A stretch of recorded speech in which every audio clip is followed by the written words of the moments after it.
Okay, Matti, we're here after the National Championships 5K, or 1500, sorry, U20. You won the race. How did it go?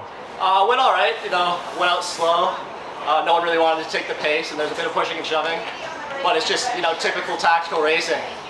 I think that those are kind of the races I strive in, because I got some pretty decent speed, so I was happy to just put myself in position with 400 to go and just try and run for the win. Yeah, so at 400 to go, Nolan made a massive move. What were you thinking when he kind of gapped the field a bit there? I saw that move happen, and I just thought to myself, I gotta match this. I just gotta try and stay on his butt and not let any gaps open up, because if you let too much of a gap open up with 300 to go, you're kind of putting yourself in a bad position. Yeah, so down the final stretch, things kind of opened up, and you kind of pulled away from the field there. How are you feeling at that point, I guess, when you're finishing? Oh, really good. I've been in a lot of these types of races this year where it's very tactical, and I always tell myself a gap will open up in that last 120. It just has to. So I was just waiting, being patient, waiting for my time to make a big move. And once I hit that home stretch, just give it everything I got and leave it all on the track. And if I lose, I lose, and if I win, I win. And either way, I'm coming away happy. Yeah, so you obviously go to University of Oregon. You must have had a long track season. How are you kind of feeling after this long season, going into more club meets and meets outside of school?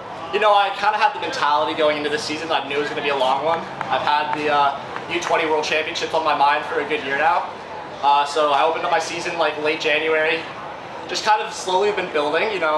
My coach and I really knew that we were going to have to peak for the collegiate season, trying to get to nationals there, but then come back to some club meets and have a secondary peak where I can try and perform at my best when the World Championship rolls around and National Championships here as well.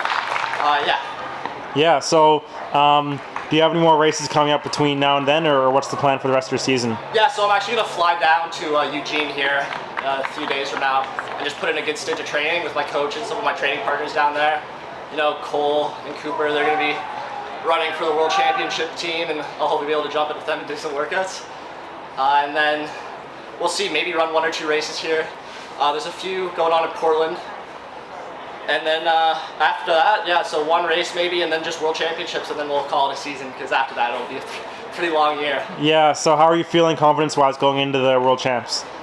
Very confident, actually. I had a really good winter, great base period, and so I feel fit right now, and just slowly sharpening and waiting to peak.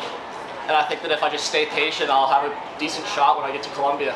Awesome. Well, congrats on the win, and thanks for chatting. Good luck at Worlds. Yeah, thank you very much.